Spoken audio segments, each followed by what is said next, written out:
Президенттик шайлоого эң көп катышкан менмин Кыргызстанда. Даже Гиннес китебине кирсем болот. Кеңешчил бүтүн эмес. Устав жазылы, мына акча элге тартылат. Урууларда жазасын алып, Түмөлүн баарын деп койдум. Уруп тепкилеп, колго түшкөн адамдарды мойун алдырып чыкканда, террорист болгон адамдар мусулман эмес. Ислам динин айтылган, күнөөсүз бир адамды өлтүрсөң, сен жалпы адамзатты өлтүргөндөй болосуң. Кыргызстанга өлүм жазасы кириши керек деген ойдосу. Өлүм жазасы киришсин. Бос педофилия токтогойт буякта деп. Адамдар коркуш керек. Кандай эле мамлекеттин казынасын урдап атса, ошондой эле урдап жатышты. Жана саясатта айтып атпайбы, чалдар кетип жаштар келсин. Бүгүн камалгандан баары жаштар. Очогон чоң айлык коюп коюшту жаңалгандарга. Сиз урдап алып, мына силерге чоң айлык. Бүт жемкорлорду телевизордон көрсөтүп соттотом деп. Депутат, мен анда билбептин депутаттын колуна келбегенди. Жемкорлорду чыгарбайбыз, камайбыз деген саясат туура. Жок, кустуртуп чыгара берген туура эмес. Коррупцияда 7-нчи этажга акын 7-нчи этажга келип калыптыр. 7-нчи этажда өзү отурат. Камай бериш керек, тууган болот, ким болот, башка үнгө болот. А эгерде тууганын камага койсо айтат да, бүгүндө бир адам кызматка коем, эртең 180 градус өзгөрүп кетет дейт. Бийликтин үстүнөн көзөмөл керекпи дейм да, эл тарабынан, коомчулук тарабынан. Кадр саясат аксабаш үчүн калыс болуш керек бийлик.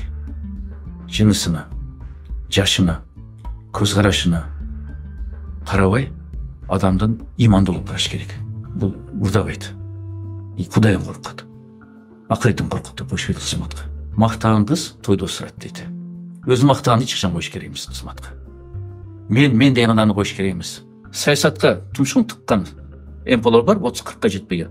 Булар болсо чет элден акча алып, Ушул айткан болуп атпайбы? Буга себеп эмне болду? Ал жакта депутаттар мени көрүп, мына ушул уруш кыла дейт. Чет өлкөлүк агенттерге ушул мыйзамды автыры дейт. 10 000 адам чыгарсаң, акча берип.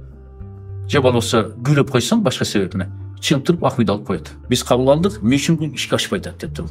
Ишке ашпаса, мыйзам жөн эле абадай туруп калат. Мен программамда биринчи кезекте жазылганда, мен президент болсом, Куранды өкүмдөрүмү жана суннаны мен башкарам деп, сүннөт мен башкарам деп.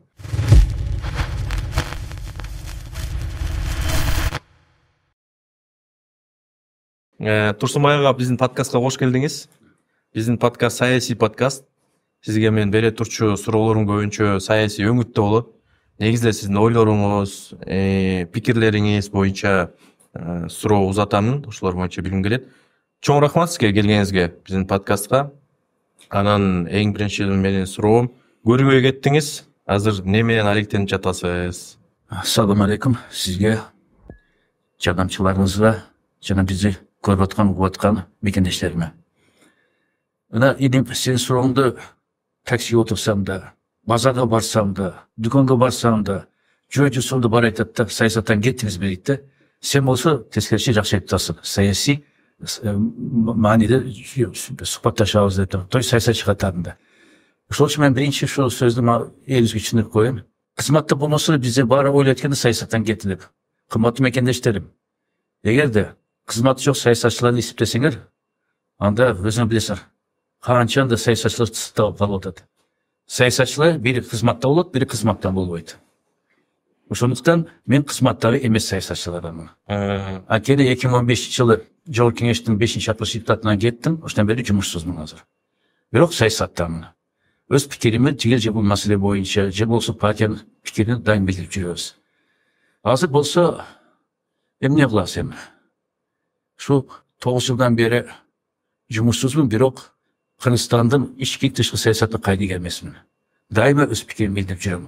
Ал үчүн мына биздин алымдар айткандай, мусулман баласы заманбап болуш керек дейт.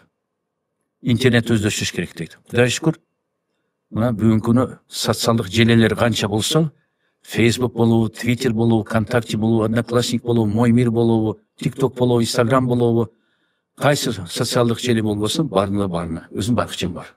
Кудайга шүкүр. Анан колубуздан келишинче кээ маселелерде саясий иш-чараларды өткөрүп атабыз. Мына акыркы өткөргөнүбүз, мисалы былтыр Бишкек шаарында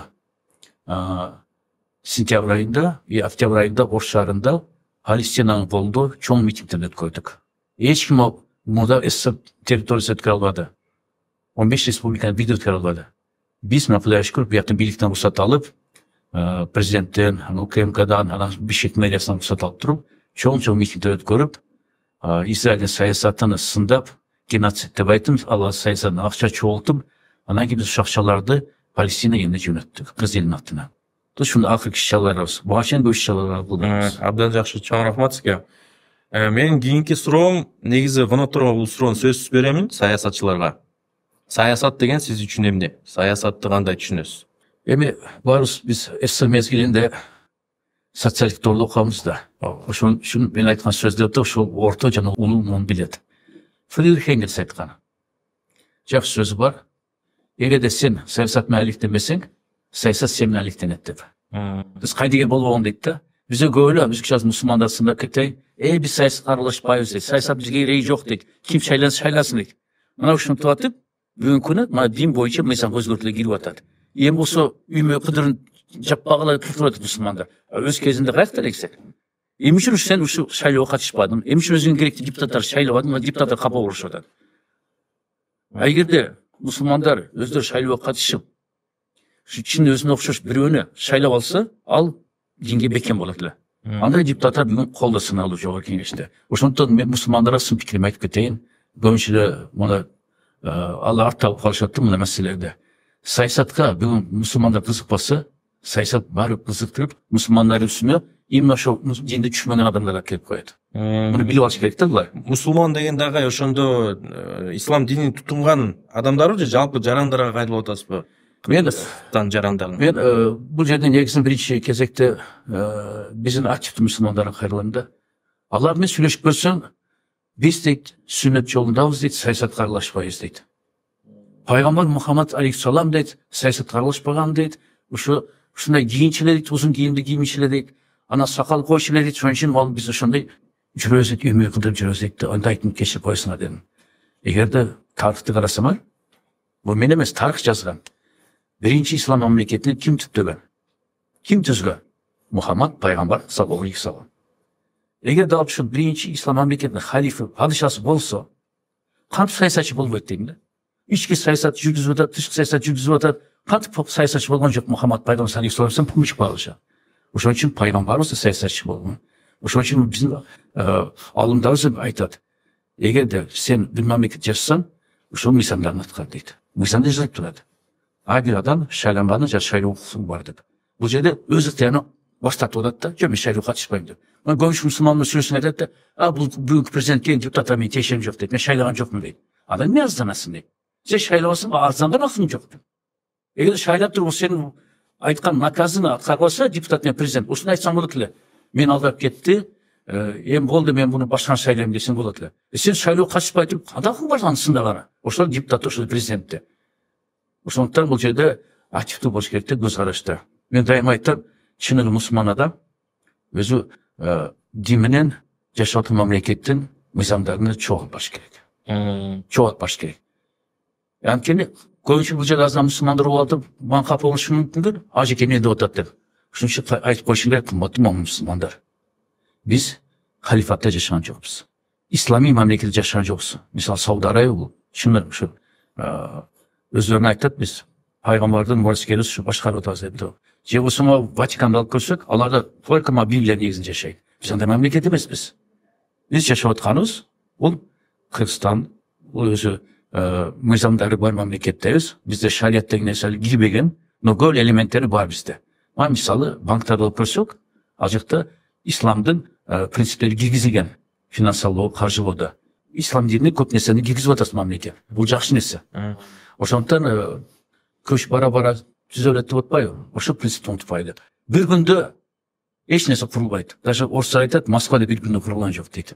Ошондуктан сабырдуулук керек. Анан өзүбүз мына күнөөгө батпай, Алла Тааланын мыйзамында жашашыбыз керек, жана Мухаммад пайгамбар саллаллаху алейхи вассаламдын сүннөтүндө жашашыбыз керек. Пайгамбарыбыз эч жаман иш кылган жок. Ошон үчүн муну сүннөт дейт. Эмнени пайгамбарыбыз кылса, эмнени айтса, ошо менен жашасак, эч күнөө батпайбыз, кылмыш жасабайбыз. Жана кылмыштуулукка ислам дини каршы. Мына бүгүнкү күндө эмне үчүн мусулмандар камчек ташийт колдоп атат? Анткени бүт айткан сөздөр, кылган иштери исламга туура келет. Кылмыштуулук мамлекетти башкарыш керек эмес. Баары тең, баары адилет болуш керек. Алла Таала бизди жылаңыш алып келген бул дүйнөгө, биз жылаңыш кайра кетебиз. Эч ким миллиондор менен келген жок. Миллиондор бар болсо, значит, көбүнчөсү маңдай терме иштегендер аз эле. Мен мисалы билем, өзүм досум Раматов өтүп кетти, Табал деген бирдей шоро. Өз мээнети менен маңдай терме ушу бизнести кылды. Geride korrupsiya көп болот атпайбы, жемқорлор. Ошондуктан мүмкүн жемқорлук менен ташкы күрөшүп атса, мусулмандар болуп атат. Анткени бул ислам принципине туура келет. Эми дагы бир нерсеси бар бул жерде. Комитетте оксум айтат да, башын алыш керек, колун кесиш керек, анда мындай дейт. Бул кайда айтып койду? Ислам мамлекетте. Эми атып салуу деген сен киргизсе болот. Ал үчүн кайра конституцияны мыйзамдарды оңдоп чыгыш керек, өлүм жаза кириш керек. Мына мисалы ислам эмес, бирок Кытай. Мында коммунисттик Кытай дешилик, азыр болсо эки принципти бир алып барып атат. Бир мамлекет, эки система деп. Коммунизм системасы и капиталист система алып келип атат. Ал жакта өлүм жаза бар. Ал жакта жемқорлук, коррупция. Эң жогорку даражада кылмыштуулук деп эсептелет. Мындан ашкан кылмыштуулук жок. Ошон үчүн атып салды ал жакта. Атып салганда да Кытайда туугандарына кат келет. Күрөң бир октун өлдү, ушун төлөп бересиң. Же эки октун өлдү, эки октун акчасын төлөп бересиң деп. Туугандар төлөйт. Суроолорум сизге абдан көп. Ошону четтен бере берейин. Макул. Четтен бере берейин. Чо берейин. Саясий идеологияңыз кандай? Азыр сөзүңүздө мусулман, ислам терминдерин көп колдонуп атасыз. Исламдын кандай байланышы бар бул сиздин саясий көз карашыңызга, идеологияңызга? Элхамдулилlah. Мусулманмын, сен де мусулмансың. Кудай шүйлешүбүз керек. Бизде коммунизмден кийин Кыргыз Республикасы түзүлүп атканда ошол легендар парламентте отурган коммунисттер киргизип салган. Бизде бирде дин мамлекет боло албайт деп. Анан дин негизинде партия түзүлбөйт деп. Мен жолу эсептеп коеюн. Бул 90-91 жыл коммунизм ураганда биздин коммунист депутаттар киргизген муну себеби. Эми ошол негизинде кирип атабыз да. Эми карап көргүлө. Дүйнөлүк өнүгүшүнө. Франция болобу, Германия болобу, Америка болобу, Япония болобу. Бүт бардык жерде дин негизинде саясий партиялар бар. Трамп да ачык эле дин маселеси менен келди. Францияда бүт бардыгы дин маселесин айтып жүрөт. Жана абортко каршы маселесин көп таң калат. Трамп үчүн. Трамп наоборот айтат. Абортторду мен тыйып салам деп тур. Ислам дининде аборт адамды өлтүргөнгө барабар. Өзгөчө 3 ай өткөндөн кийин бала түйүлүп калат. Адамдык бүт формасы болот. Ошондой туруп атканда да магашимеңдер видеону көрсө болот, тарткан ошол жерде. Кыч менен же кайчы менен ушу балдар колун бүтүн үзүп аткан эсе кыйратканын ичинде, энесинин ичинде. Адам өлтүрүп бар. Эми ушундай маселе көп көтөрүшөт да алар. Шайлангандан кийин ошол депутаттар, ошол президенттер бардыгы Библия колун коюп ант беришет. Даже мусулман киши Америкада шайланып калса, же Англияда шайланып калса, ага Библиянын ордуна Куранды берет, Куранга колун коюп ант берет. Эми бул жерде ушул жерде тактап кетишим керек. Мен да депутат болгонумда, туңгуч ак катчы омбудсмен болгонумда Куранга колун коюп, Аллахтын ысмына ант берем дегем. Аллахтын ысмына ант бериш керек. Бизде көбү түшүнбөй, Куран кармадым деп айтышат да. Анан не болуп атат? Мына мисалы бир депутат Куран кармап, мен иштек удагы жок мамлекеттин, мен жемкор эмесмин деп туруп. Камшыбек Ташиев изилдегенден кийин унчукпай 1 миллиард сомду төлөп койду. Куран кармаган адам. Анан кийин аз кармаса, мен Куран кармап атам дейт. Куран кармап эч бир мусулман ант бербейт. Куран кармагандан кийин Аллахтын ысмын коюш керек. Аллахтын ысмын, Аллах менен ант бериш керек. Анткени мен туура эмесмин алдап койсом, Аллах Таала мени жазаласын деп турат. Бизде болсо Куран кармап ант беришет, еще нан урсун дейт. Дам бирдеке урсун дейт. Андай нерсе өтпөйт, ал ант эмес. Ошондуктан бул жерде айтып кетиш керек, башка өлкөлөрдө бул нормалдуу нерсе. Библияга, Куранга таянып, ислам өлкөлөрдө барып Куран кармап ант беришет Аллахтын ысмына. Бизде болсо эле, мен ушул депутат катары, омбудсмен катарында Куранды кармап, Аллах Тааланын ысмына ант берсем, мен үстүмөн жазып. Турсунбай Байкемов анты жарабайт. Анткени Куранга колун коюп, Аллахтын ысмына ант берди. Жаңыдан ант берсин деп тур. Бербейм дедим мен. Тескерчи мен Ташполот Балтабаев деген жашы боюнча ошо 5-чакырылышта спикер болгон жогорку кеңештин. Ошол комиссия түзүп, акыры комиссия айтты, биз карап көрсөтөк, Турсунбай Байкемов анты жөн конституция койгонго караганда салыштырылыш негизде күчтүү экен анты дейт. Жоопкерлүү экен дейт. Анткени конституция бул үстүнө Куран коюп ант берди дейт. Ошол комиссия мени жактады. Ошон үчүн айтайын деп атам, бул Кудайга ишенсе эч жамандыгы жок. Тескерисинче бизге Кудайга ишенбегенден коркуш керек. Анткени ал урдаса да, кылмыш жаса да Кудайдан коркпойт. Тозоктон коркпойт, ишенбейт. Эгерде Кудайга ишенген адам бар болсо коркот кой. Мен даже 50 тиын bir сом алсам бирөөнөн, акырет күн жооп берип кылып тузукка барам дептир. Анан мындан тышкары, ошо Германия, ошо эле Европанын башка өлкөлөрүн алып көрсөк, христиандык партиялар бар. ХДС деген бар, Христиан демократик союз Германияда. Же христиан социалдык партия дейт. Мына Ангела Меркель эң жакшы жетекчилердин бири эле алып. Европада андай жетекчи жок Европада. Акса атат Европа. Күчтүү инсан жок болуп атат. Ошол баары Библияга колун коюп ант берген адамдар. Эми Кыргызстанда ооба, алхамдулилла, статистика боюнча калктын 87% мусулман деп өзүн тааныды. Статистика расмий түрдө мамлекет жүргүзөт каттоону. Айдер өзүн жазат кайсын этемин деп. 87% мусулман деп айтты. Бирок анын ичинде өзүң жана башында сурап бергендей, 5 парызын аткарган мусулмандар бар, анан тилин учунда айткан мусулмандар бар. Мен аларды этникалык мусулман деп коюм. Анткени мен ата-энем мусулман да, ошон үчүн мен мусулманмын дейт. Өзү эч нерсе жасаган жок мусулманчылыкта. Ошон үчүн эч болбосо 5 парыз аткарайлы. Намаз окуйлы, келме келтирели, Аллахтан башка кудай жок деп туруп, ажыга барайлы. Мүмкүнчүлүк болсо барбай койсо болот. Анткени каражат жок да. Же болбосо орозо кармоо керек, же болбосо зекет чыгарыш керек. Зекет деген нерсени бизге унутуп калган. 40тан 1 мүлкүнүн тапкан пайданын бирөөсүн 40тан 1 бериш керек муктаж адамдарга. Ислам дини ушундай, адилеттүү дин. Эми карап көргүлө. Бүгүнкү күнү ооба, мен жумушка турганын бир себеби, силерге биринчи жолу айтып атам, мен айтпачы элем, мен айтып коюшум керек. Диний көз караш. Коркушат көбү. Бул бар өзүнүкүн алдырбайт. Бул биз айтканыбызды кылбайт деп туруп. Эгерде динге каршы болбосо, адилеттүүлүккө каршы болсо, мен кылам айткан нерселерди. Но эгерде динге адилеттүүлүккө каршы болсо, мен кыла албайм нерсени. Анткени мен Кудайдан гана корком. Ошон үчүн мен позициям биякта, мен Европада христиан демократтар бар болсо, мен Кыргызстанда мусулман саясатчымын.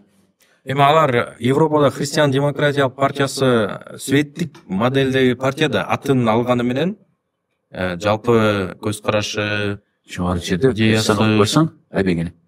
Светтик деген сөз жок булар Конституциясы Европада. Баардыгы Библия, христианство мамлекеттик идеология деп жазылып турат аякта. Биз ушуну айта албай атабыз да, ислам мамлекеттик идеология деп. Бирок ар бир кадамыбыз, ар бир жашоодо кылып аткан иштерибиз ата бабабыз кылган иштер. Эмеде ошол мисалы мамлекетти ким башкарыш керек болот ошондо? Мамлекет кандай башкарылыш керек болот ошол? Мамлекетти эл шайланган президент эле. Бирок шайланып атканда, ал кийин ант берип атканда Куранды коюп, Алла Тааласы менен ант бериш керек. Анткени ислам дининде элди башкаруучу амир дейт. Биздин амирибиз болуш керек. То есть анын артынан биз барышыбыз керек. Ошо чыныгы падыша амир болот да, мусулмандар жетектеген. Ошондуктан бул жерде ислам дини таанылат. Эгерде кимди биз лидер кылып тандасак, биздин амирибиз болот, айтканын кылабыз дейт да. Бүгүнкү күндө мына Кудайга шүкүр, көп эле жакшы иштер кылынып атат дин чөйрөсүндө. Бирок бүгүнкү күндө президент айланасын бир сындап кетишим керек. Эми теңирчи деген багыттуу адамдар кирип алды да айланасына. Ошондуктан кээ бир чечимдер мусулмандарды ойлантып атат да, муну президенттин кылбайт эле, ким кылып атат буну деп туруп. Мен дайыма айтам, айланасын карагыла деп. Анткени Кыргызда эскиден сөз бар. Ханды кылган вазирлер. Эскиде мен эмес мына, канча миң жыл мурда айткан, бул баары элдерде бар. Өзбек элинде да бар, казак элинде, бүт элдерде бар бул нерсе.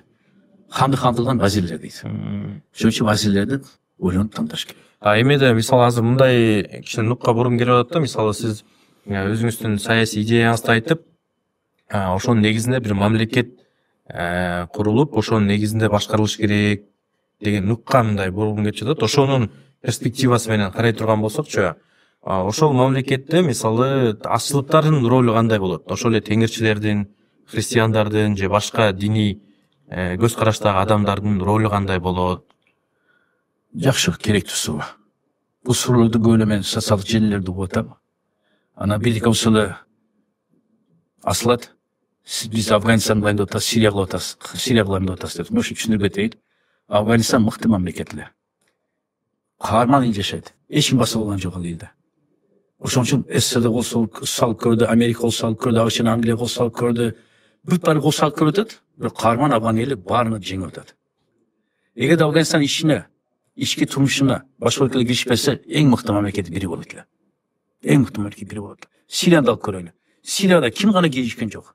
Акыркы согуштарда негизинен чыкты. Бир жагынан батыш өлкөлөр, бир жагынан Россия, Иран, Турция. Эки жак кагылышып кетти биякта. Сирия үчүн. Сирия буну кылган жок да. Ошондуктан башка өлкөлөр киришпесе, ар бир мамлекет бактылуу жашайт. Өкүнүчтүү, мисалы Америка кошмуштарды алып көрсөк, бизде өнүккөн демократия болгон деп кол сала берет. Эч качан башка бир мамлекет Америка боло албайт. Афганистан мисалы. Кантип Европалык же Америкалык мамлекет болот ал, Азиялык мусулман мамлекет ал. Тынч коюш керек, тийиш керек мисалга. Ошондо мен ушу мага сылаткан айтышым керек. Эгер Афганистанга, Сирияга башка өлкөлөр киргизбесе, кол салышпаса, аскери киргизбесе, же болсо өзү сатып алган адамдарды падыша кылбаса, ал мыкты мамлекеттердин болчу эле. Мына алып көрдүлөр.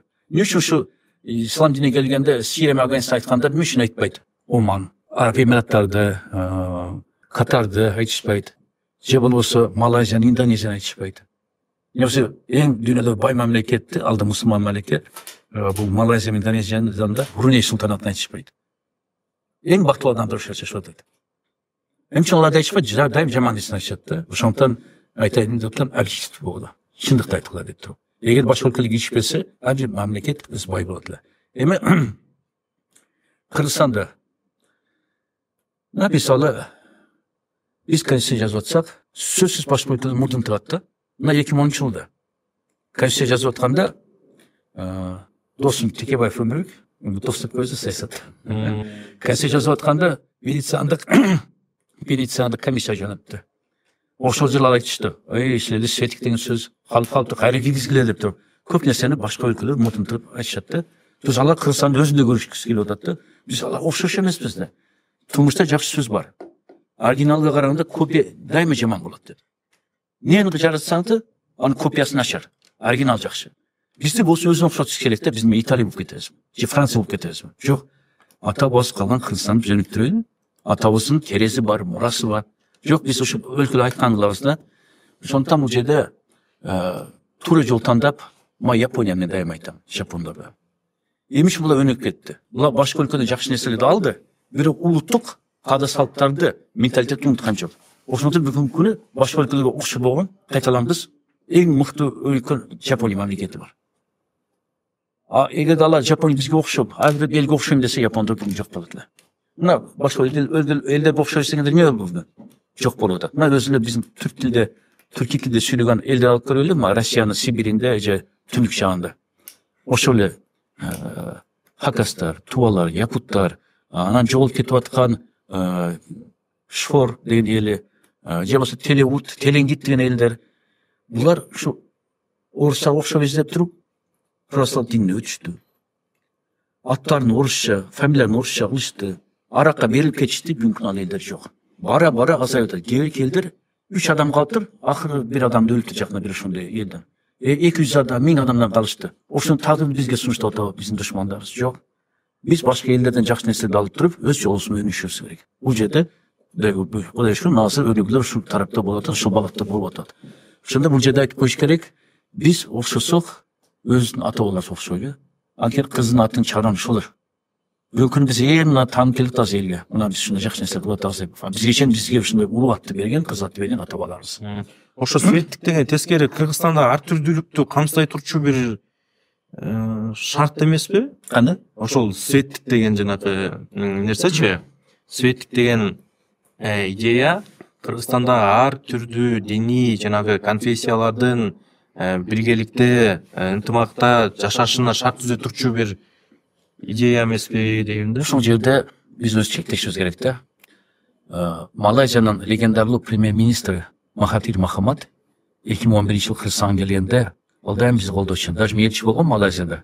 Мага чейин бүт Кыргызстандын элчилерине акча берип турчу экен. Ушу мен баргы чейин токтоп калыптыр. Анткени биздин элчилер уят кылып коюптур. Кыргызстаныбыз башка багытка кетип калыптыр. Ушу Палестина Кыргызстанга Махатир Мохаммад жылына $50,000 берип турчу элчиликтерине. Жакшы иштеги, жакшы өнүкүлө деп. Эми ушу Махатир Мохаммад келип туруп кетип атканда интервью берип туруп 3 нерсе токтолду да. Силер бизге окшош сунний дейт, мыкты элсиңер дейт. 3 нерседен силерге замечание дейт, эскертүү дейт. Биринчине дейт, сонун түрки тилиңер бар экен дейт. Алар үчүн түрки тил алар бизди баарыбыз чоң айтып коет. Кыргыз тили, үчү кыргыз мамлекет тилинде сүйлөбөйсүңөр дейт. Карадым дейт, чогуу тилди колдоносуңар экен дейт. Эң туура эскертүү болду. Экинчиси дейт, сөз эркиндигин берипсиңер дейт. Жоопкерчилик кайда дейт. Малайзияда дейт, чектен чыгып кетсең камаласың дейт. Ошондуктан дейт, сөз эркиндиги болгондон кийин сөздүн жоопкерчилиги болуш керек. Ойлонуп сүйлөш керек анан дейт. Үчүнчүдөн болсо, динден динге өтүп атканда тыюу салбайт, сен соған келгенибизде. Анткени дейт, Малайзияда келип бирөө мусулмандар башка динге өт деп мажбурлап атса, камалат дейт. Şu sözüme өткенде парламент ууда айттым. Ал менин душмандарым, ислам динин душмандары көтөрүп чыгыптыр. Негизинен баш өлкөнүн адамдары жана эме болсочу, эгерде христианды Тусма Бакир уулу башка дин таанысын камалатып атат деп. Ал жөнүндө айткан жокмун. Мажбурлап, сени алдап, акча берип өткөзүп атса, мына мисалы баптисттер жөн өткөзбөйт кыргыздарды. Үй куруп берет, кимге берет, акча берет, анан башка динге өткөрөт. Ошентип бул жерде ал сөз тыныч козголуш керек. Эгер ыктыяр өз адамды отуп атып, давай мен христиан болгон десе өтөбүзсүң. Бирок ал кишини келип бир алдап мажбурлап атса, ал тыныч иш. Мына бир мисал айтып коеюн. 99-жылы расмий эмес парламент делегацияны мен Ливия жамахарисине башкарып бардым. Муаммар Каддафине жолуктук. Ошондо мен айттым кетип атканда. Эми кечирип коесуз дедим. Атайын силерге келдим. Силер мына бүт бажокты акыс кылыпсыңар. Медицина, билим берүү, бүт бажокты жаштарга ушу канча миң доллар, 50 миң доллар ушуна берет экен. Мына жашап кеткен үйлөнсө. Бизге да кичине жардам берип койсуң. Биз Кыргызстанды бул 99-жылы кыйналып атабыз. Өтө кыйналган эл 90-жылдары. Көчө чыгып кетип эски нерсени сатып, ачка калып, Россияга көчөшүп кетип калган 90-жылдары. Ушуну айттым, гуманитар жардам бербейсиз, биздин атыңыздан берейин десем, неге дейт? Мен айттым, биз ама керек болсо баптисттер деди. Казарманга барып, бул Актала эң алыскы райондордун бири. Ошол жердеги чоң үй куруп, үй жоктоодо киргизип дедим. Анан башка мусулмандарга акча берип, кийим берип, ушуну өзүнө тартып атат десем, ойлонтуп Муаммар Каддафи айтты да, жок дейт. Мындай жардам токтоткула дейт. Анткени силер ошо баптисттердин айырмалары болбой калат. Мына биз мусулманбыз, мына силерге кийим, мына силерге акча, мына силерге үй десеңер дейт. Анда айырмалар эмне болуп калат дейт анда. Ошон үчүн баптистский башка динге өтүп кеткенде тек койгула дейт. Ал баары мусулман болгон дейт. Башка динге өтүп туруп, албет салыштырат дейт. Салыштырганда дейт, ислам дини жеңет дейт. Баары мусулманча чакчып кайтып келет. Тек койгула дейт, бербей койду жардамды. Мен биринчи капа болуп, анан Ливия блокадада өлкөлөрдө жабык мамлекетлер. Мальтадан Стамбулга келип гостиница чатып, капа болуп, мен куруп кетип атам деп, анан ойлосоң туура айтыптыр. Биз калп жол менен эч качан мүктөшүбүз керек эмес экен да. Чын жол мүктөшүбүз керек. Ооба, кыйынчылык бар, убактылуу кыйынчылык. Мына болот деп, мына бүгүнкү күнү президент мисалы мамлекеттик ипотека саясатын алып көрсөк, ар бир кыргызстандыкты буйругунан билүү. Мына эң жакшы жол. Биз сатып керек эмес, алдаш керек эмес бирөөдө. Доляң кош, үйүңдү ала бер. Мен айтып атам, ушу бара-бара ушу көч түзөлөт ушул сөз. Демек сиз жанакы динге чакыруу ыкмасы жөнүндө сөз кылып жатасыздар. Кандай ыкма менен ошол мусулман адамын өзүнүн динине өткөрүп атат, Ооба. Эгерде прозелитизм дейт. Прозелитизм бул башка өлкөлөрдө жакшы деп түшүнбөйт да бул. Тиш коюш керек да. Башка өлкөдөн келдиңби? Жергиликтүү калкка тийишпегин. Эми сен буна андык берип атпайсың, башка диндерге кандай каралат, светтик мамлекет деп. Светтик мамлекетти бизде көбүнчөсү мына эстер мезгилиндеги согушуп аткан атеизмди адаштырат да. Атеизм бул бүт диндер менен күрөшкөн. Бир ислам эмес, христиан, бүт бар диндер менен. Ошол эле жана шаман, паман бар менен күрөшкөн. Толугу менен алып калдуу да. А светтик мамлекет башка түшүнүктө. Муну көп түшүнбөй эле биз светтикпиз. Аны дайыма айтам. Макул. Светтик деген сөздү мага түшүндүрүп берчи. Да светтик деген сөздү кыргызча которуп албай атасың дедим. Жооп бере албай калышат. Светтик деген түшүнүк буларды туура эмес да. Атеизм түшүнүп атат бул светтик дегенде. Динди тыйып салыш керек. Жок. Ошо сиз айтып аткан жана туура. Европада, Америкада светтик принципти колдонот. То есть ислам динине тийишпейт, башка динге тийишпейт. Светтик ошону түшүнүш керек. Эң негизи светтик деген мамлекетти бул дин мамлекет башкарыш керек эмес. Мына мисалы молдолор келип алып туруп, муфтият келип алып, мен кыргызстанды башкарам десем, бул болбойт. Же болбосо христиан өлкөлөрдө жана ксенс, поптор келип алып башкарам десе болбойт, ага тыйыш салынат. Алар бийликке келишкен. Бийликке келсе, молдолордун бийликке келиши. Ол светтикте ошону айтат. Молдолор бийликке келбесин деген сөз. Эми кыргыз сөзү менен молдо деп колдонсо. А эми болсо, светтиктен принципте бүт адамдын укуктары тең. Сен Кудайга ишенесиңби, ишенбейсиңби? Укугуң бер деп туруп. Ошону светтикте түшүнсө болот булар. Атеизм эмес бул.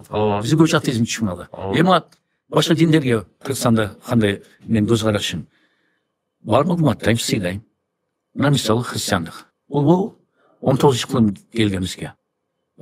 Россиянын саясаты менен. Анда бизге немистер келген, орустар келген, белорустар келген, украиндер келген. Бирок тарап көрсөк, Кыргызстан тарапын көрсөк, бизде христианство болгон ага чейин. Мына мисалы биз башында жана теңирчи, шаман болуп жашаганда, анан ордуна кийин буддизм келишти баштайт. Аны Сатада бар, эстеликтерде, Сколдо да бар. Андан кийин бизге эрте христиандык деген бар, Несториан христиандык, ошол келген. Ошол Сколдо бизде сунасында калган эски өлкөлөр бар. Же башка христиан жерлерде катса христиан динине чыгып атат. Анан кийин ислам келген. Ислам келгенде да Кудайга шүкүр Кыргызстанда болгон согушту да карап турчу маани берип атат да. Кыргызстандын ролу ушундай чоң болгон. 751-жылы 8-кылымда ушу талаш согуш болгон. Ошондо бул жактан араб аббасид халифатынын аскерлери келген, бул жерде там империянын Кытайлардын аскери келген. 3 күн согушкан. Ошондо ата-бабаларыбыз жана башка түрк элдер жардам бербегенде Кытай жеңип кетет эле. Бүгүнкү күнү биз бүгүн мусулман эмес, биз башка динде болуп калышыбыз мүмкүн эле. Биз билебиз эмес. Казактарга, өзбектерге, түркмендер бүт барып тиешелүү, татар башкирлерге, Кавказга чейин бүт барып тиешелүү. Анткени Кытай келип келди бияка. Ошондуктан бул жерде ата-бабалар чоң ролду ойноп Кытайга жеңгенге жардам беришти. Ошондон бери бизде ислам цивилизациясы келди. Ошону бизде тандаш керек эле, же Кытай цивилизациясы, же ислам цивилизациясы. Ата-бабаларыбыз ислам цивилизациясын тандады.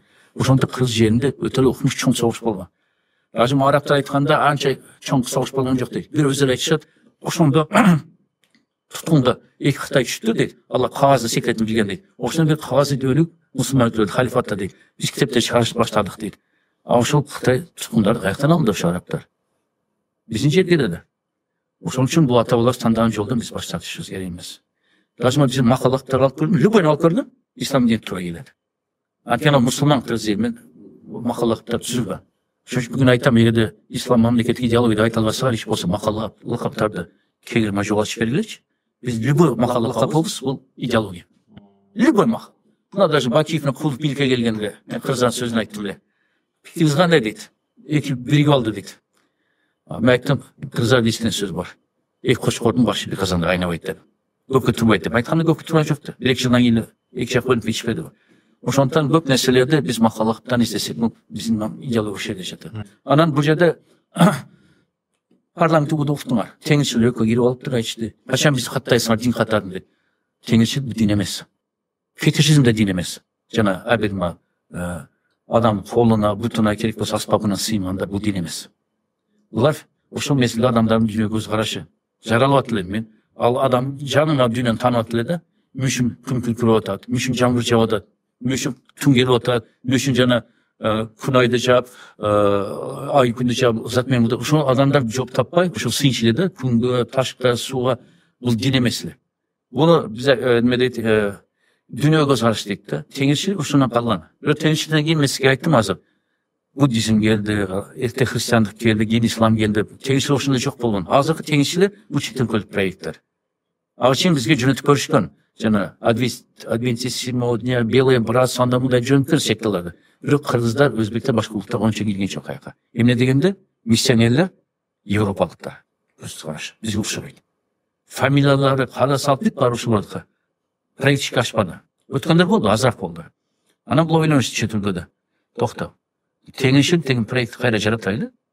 Теңирчилер өзүнөн чыккан мурда деп. Анан кийин ошо биздин фамилиябыз менен, атыбыз менен көз карашы биздикиндей, кыргыздыкындай.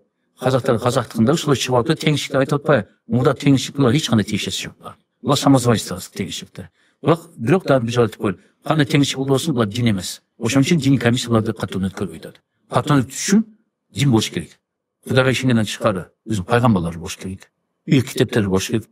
Димоны бир китепке баш ийиш булар. Библия, Тора, Куран ушундай болуш керек буларда. Ошондуктан бул жерде дини комиссия саясат турат. Эми теңирчилер деле кандайдыр бир деңгээлде өзүнүн үнүн айтууга эме барбы дейм да, укугу барбы дейм да. Мисалы ар түрдүү аянтчаларда мыйзамды бузуп атса, мүмкүн мыйзам баны тең карайт. Сен мэрияга кат жаз, мэрия уруксат берсе өткөрө бер. Мындан тышкары эки иштен болсо, жанагындай бузуклук кылыш керек эмес, кастык кылыш керек эмес. Алар Аллахка чейин пайгамбар үчүн асып кетип атпайбы? Андай нерсе кылмыш кодекс менен токтотуш керек, кылмаш керек алар. Эч ким укуучу башка бирөөнүн дини сезимине катуу тиги, мазактоо, шерменде кылуу конституция жазып турат, и закондо жазып турат, мыйзамда жазып турат. Жана арай тиги ислам партияларга уруксат берүү хаоска алып келбейби мамлекеттин ичинде? Анткени азыркы ислам динин түшүнүүнү кабыл алсак, Кыргызстандагычы ар түрдүүлүктү кабыл ала турган болсо, хаос жаралып калбайбы мамлекет ичиндечи? Эң ажыратып алат. Мына бүгүнкү күнү Кыргызстанда 205 саясий партия. 205 партия дош бербейт да. Болгон 4-5 партия дош берип атат. Америкада да. Айтады партияны чектеген жок эч ким. Аяқта жүздеген партиялар бар. Бірақ республикалық демократиялық партиялар береді дауысталар. Уже ел өзін алады. Мен саяси партия түзген, ешкім жоқ бұл сөзді жалғыз қала берсін. Бүгінгі күні Қырғызстанды өкінішті тура емес жолмен саяси партиялар түзіп отыр. Бұны айтып кетішіміз керек. Мына мысалы біз ескіден түптелген партияларыз. Қырғызстанның тұңғыш партиясы біздің партия. 90 жылы түзіліп, 91 жылы Қырғызстан көзқарасы болғанда 4 октябрь күні біз юстиция министрлігінен ресми қатыны өткенбіз. Бірақ 2010 жылы партиялар рұқсат бергенде партиялар тура емес жолмен кетіп қалды. Даже извращенный формада кетті. Мысалы, бір миллионер бар, так партиялар рұқсат берді. Значит, ел мені шайлап округқа шықсам. Шынары миллионерлер шайлап кезіне. Мысалы, біз кезде ел шайлап атқанда, таза жолмен шайлап атқанызда байлар өте лақсы өтті. Бұл мысалы Байболов, Қуатбек, Данияр Үсенов, Тоған Шайлиев, азын өткен. Олар даже айтып өтпен бірі 5-ке жетпейді депутатылар. Бірақ саяси партия рұқсат бергенде миллионерлер отырып алып, ұстап жасылы, мұна ақша елге таратқылайды. Ақшаны талап елді бұзып түсті. Бүгін аққат айтып өшімек, мен үшін саяси партия парламент система бізде іштебей алды. Текебаев Қапол отпай, мен ең жақсы система келгізді парламент системаны, аны баш тартып президент системаны садыжы паргесі қойды. Айлас сағас келгізді садыжы бар. Не дегенде партиялық системаны өлтірші. Ошолар да өздері ақша таратқанда, ошо партия түзгенде, аншыды атамекенде білген үйші бар мүшеде. Ошо саяси партияға ішеміздікті. Қай шайлы болмасын, ақша таратып баштады. Шайлы комиссияларды сатып алу. Даже жиынтық бір болса, бұрмалап, аны башқаша беру бору, шайлы комиссияны сатып алу башталды. Ерішін бағалатты. Ошол үшін референдумда 21-ші қолда берішті қой, бұл парламент система болу өткен. Бізге бір адам башқарыш керек депті. А парламент системада жауапкершілік жолын кетті. Егер президент башқарда бір адам жауап берсе, написал Жаманов, Ақаев, Баки, Жаманов отпайыз ба? Парламент система болса, кімді жамандай аласыз? Ала даже дауыс бергенде, жасын дауып беріп қойып, парламент отырғанда. Жазалаш, кімді жаман көрсетпей бағаласын. Осондықтан бір адам башқарыш етті, бір президент сайлауын таңдауында. А парламент система өзін өзі өлтірді. Андай болуш керек емеслі. Осыны өзі тоқтаушы керек, тоқта. Бұл партия қандай түзілді, ақшамды түзілді. Қана, тоқ шайлемесін ақша тарататын, шоны партия билікке келетін. Болмайды партия деш керек. Мына бүгінгі осы партия қалдықтары бар. Бірақ, Құдай шүкір азырмал система өзгерілді. Бірақ, sadece партия аяқшын барған жоқ. Мен амын кеңеш отқанда, кері өкөз жақшымын мәді, Құдай шүкір. Көп нәрсені құлақсап отыр. Жоқ, үшін проект жазылтын айтқан садырыйны мына біздің проекті. Ол жерде бардығы мұдағыдай бір опытын шайлаш керек. Ел өзін елейін өткі оласын депті. Азы қайра партия система қалдыр қойсы қайра ақшамын бітетті. Айтқанысы бұл бар. Sadece бар қойды, өкінішті. Теге дини партияларға рұқсат беріле тұрған болса, бір ғана эле ислам динин негиз туткан партияларбы, же болсо христиан партияларына да рұқсат берилиш керек пе анда жалпы? Бұл уже болбой алды. Мына азыр Конституция 21 өттү, ал жакта жазылып калды. Дин негизинде партия түсү болбойт. Мына кечээ декабрь аягында каралып аткан дин тутуу эркиндиги боюнча мыйзамда ал жакта жазылып калды. Дин негизинде партия түсү болбойт. Бул уже болбойт деген тема болуп калды. Эгерде ушундай конституция алым салса, ушу темага кайтып келсек болот. Азыр болсо, азыр сүйлөгөнүбүз болсо негизи жок болуп калды. Эме негизи сиз тарых боюнча окугансыз да, тарых илими боюнча. Мен тарыхчымын, бирок философия илимдери боюнча. Ошол боюнча да, ошол Киевде окуп турсуз, философияны. Кызыктуу абдан. Тиги тарыхка көз чапыра турган болсок, негизи мамлекет менен дин дагы бекеринен бөлүнгөн эмеспи дейм да. Мисалы, дин бул жарандардын өзүнүн жеке ишеничи, жеке жашоосунун бир бөлүгү катары. А мамлекет бул жанагы биз сүйлөшкөндөй светтик негизде ар түрдүүлүктү сактай билген ислам дини болобу же христиан дини болобу ошондой бөлүнгөндө анан өнүгүүгө багыт алабы дейм да, мындай тынччылык орноп ортодочу. А эгерде экөөнү бириктирип, мындай айландырып, аралаштырып жиберсе, жана сөз кылган биримдик дагы ыдырап, ар түрдүү биз каалабаган окуялар катталып кетеби дейм да. Мисалы, баягы бир статистиканы карап көрдүм, эң кызыктуусу. Европа өлкөлөрү, мисалы Жаңы Зеландия, ислам динине эң жакшы шарт түзүп берген мамлекеттердин катарына кирет экен. Мисалы, батыш ошол өлкөлөрүчү, Европа өлкөлөрү. Мусулмандар ошол жакта өзүнүн өтө мындай комфорттуу абалда сезишет экен да. Кызыктуусу да, мисалы. Мүмкүн биз ошондой ар түрдүүлүктү орнотууга багыт алсак тууралуу деймин да. Бул сиздин оюңузду толуктайбы менин оюм же болсо? Жок, мен карама каршы пикирдемин. Сиз айтып аткан нерсе бул негизинен христиандык мамлекеттерге айтсак болот. Ал жакта толерант деген сөз барбы? Бири-бирин чыдап айтылат булар. Ошон үчүн ал Францияда Гутеноттордун түнү деген бар. Варфоломеев түнү деп айтылган бар. Ошондо католиктер протестанттарды кырып салган, муздап салган. Аял киши, эркек киши, жаш бала баарын муздап салган. Мындан иши көп болгон христиан өлкөлөрдө. Жана инквизиция деп коюн, кишине каршы сүйлөсөң да сени байлап коюп өтүп салат эле. Бул баары христиан өлкөлөрдө болгон. Ислам дини өзгөчө башка. Ислам дининде сен эгерде башка динде болсоң да ошол мамлекеттин мыйзамын урматтап, салык төлөп тур, сага эч ким тийишпейт деп. Мына кечээ бир видеону көрдүм. Еврейлердин бир раввини сүйлөп атат.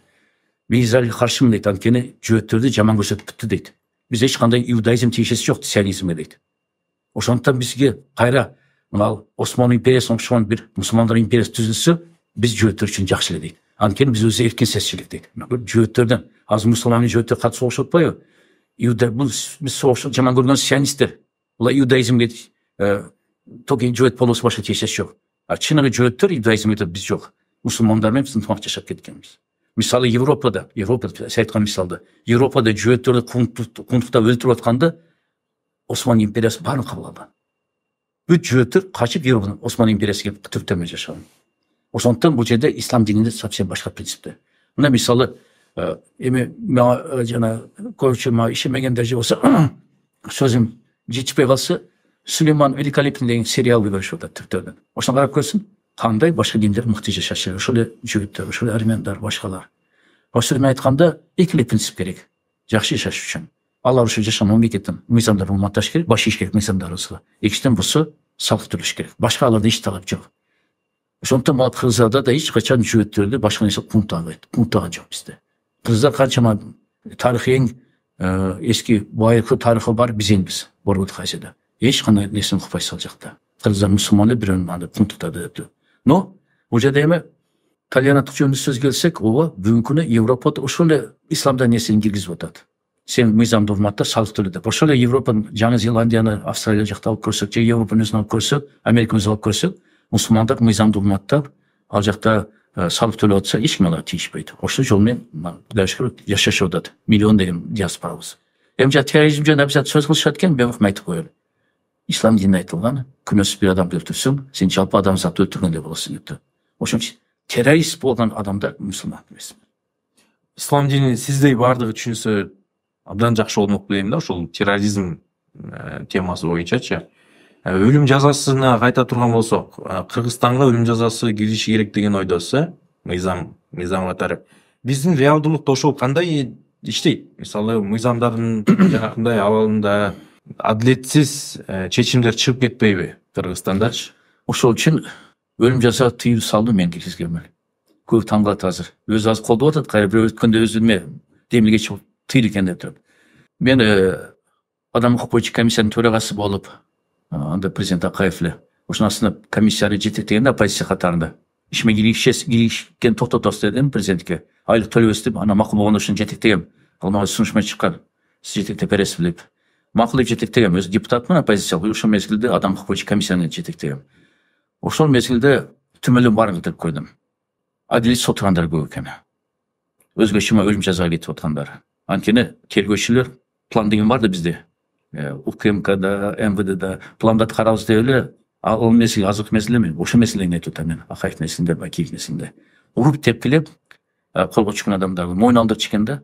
Сен азыр өлтүрдүм дейсиң, сен азыр удадым дейсиң, тонадым дейсиң.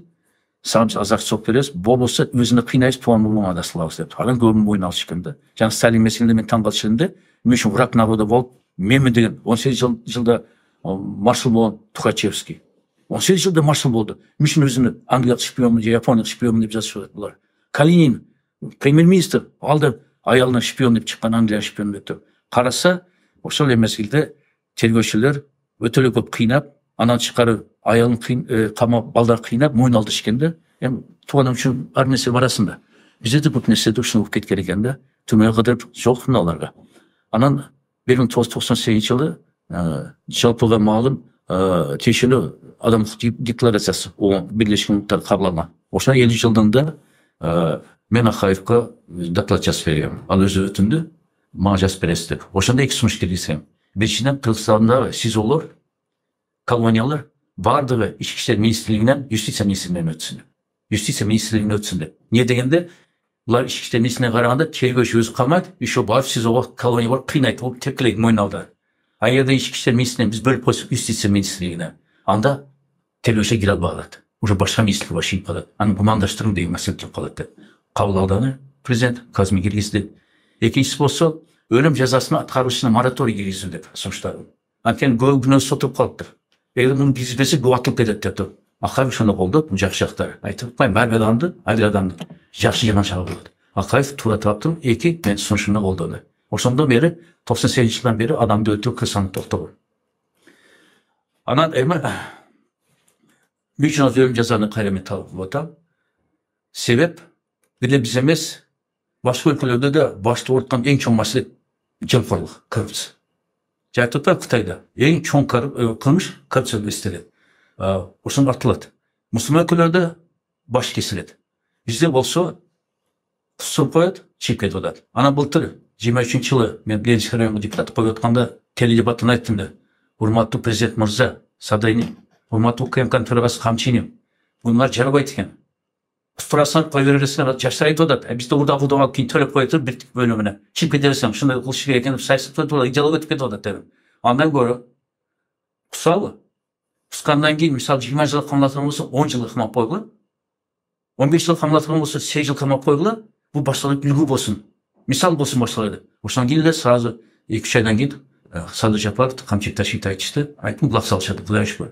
Биз азыр кустуризацияны экинчи этабын өттүк дейт. Биз азыр камайбыз, кустурабыз, бирок экинчиге бошоп коебуз. Камайбыз. Мына кечеде 2025 жылдын биринчи күндөрүндө Камчек Ташиев анын биринчи, экинчи январда кайрылуу жасады. Ошону айтты. Биз эми камайбыз, чыгарбайбыз деп. Коррупция чемпионларда. Ушундай кудай шүкүрсүнө күрөш керек. Бирок оңолбогон чемпионларга өлүм жазасын киргизиш керек. А бир адам ойлонуп атат, мен ушуну удай бирок өлүп калышы мүмкүн, атылып кетиши мүмкүн деп. Ошон үчүн буну кайра кириш керек. Бул бир. Экинчиден болсо педофилия. Педофилия жылдан жылга чейин күчөйүп атат. Ошол педофил жөнүндө 4 мыйзамды мен киргизгенмин. Көп тиешип атпайбы? Жаш аялыбыз бар, педофил сетме айтып токтоткен. Мен аялдарым 18 жаштан жогору болгон деп. Мен жаш бала үйлөнүп алган жокмун деп. Бирок ошол мен сизге айтып атам, ким педофилия жөнүндө мыйзамды киргизди? Жалгыз мен. Мени педофил атасына мен киргизген мыйзамды дедим. 4 мыйзамды киргизгенмин. 2014-2005 жылдары. Биринчиден, педофил камалса, аны өмүр бою эркиндиктен ажыратуу керек, түрмөдөн чыгыш керек эмес. Экинчиси, химиялык кастрация. Аны ушундай химиялык жолдон чыгып коюш керек, бужак иштеш, асты жак иштеш керек эмес да. Үчүнчүдөн, эч кандай мунапыска амнистия же болсо мөөнөттөн алдын түрмөдөн чыгыш керек эмес. Тыюу салынып коюш керек, өмүргө түрмөдөн чыгыш керек. Төртүнчүдөн, педофилия башка беренелер бар да, тийишкен боюнча булар эми өмүр боюнча жазаланбайт. Бир 5-6 жыл өтөт, 8 жыл өтөт деген жаш бала тийишип койгонда булар жумушка албоо, соттолгонбу жумушка албоо деп. 4 мыйзамдан 3-ünü кол койду президент Атамбаев. Химиялык бучу жөнүндө кол койбой. Анан 6-чакырыш келди бизден кийин депутаттар. Бир малда карасам, өлүм жазасы, жана өмүр бою түрмөдө отурган нерсеге дагы башка нерсени киргизип коюшту булар. 20 жылга чейин камалат. Ушуну сөзү киргизип койду да, эми таң калаттым да, эмне үчүн алса өмүр бою кетпей 15-20 жыл камалып атат десем, кайсы 6-чакырыш депутаттар менин мыйзамымды алып коюшту. Сыртка чыгарып коюшту. Башка нерсе киргизиптир. Бул гумандаштыруу деп Европадан каршыланып алар. Кылмыш жаза кодексин гумандаштырыш керек деп туруп, ошол нерсени алып салыптыр. Ошондон мен кайра айтып атам. Эгерде өмүр бою жазаны алып салсынбы, алып салышсызбы, өлүм жазасы киришсин. Бос педофилия токтобойт буякта деп.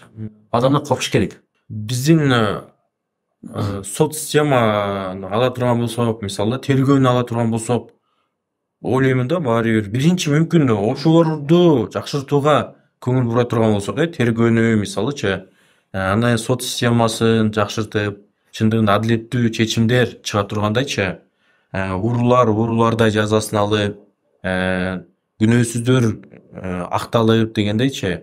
Андан кийин ошол темаларды козгоп, киргизүүнү талкууласак туурабы деймин да.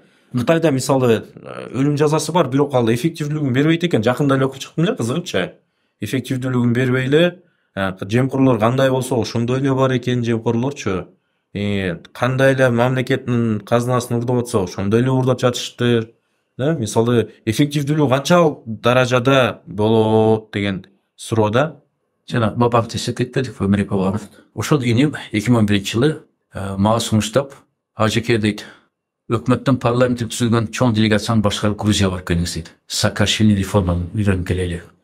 Тырсам болнагай деп. Макул деле. Анан чоң делегацияны башкарып Грузияга барганда Саакашвили менен учраштык. Ал бир жагы жакты мага. Мен айтканым менен следующий мешин мүмкүн өзүңөр көргүлө деди. Анан басмысын көрдүк. Ички иштер министрлигине бардык. Эмери министр доо.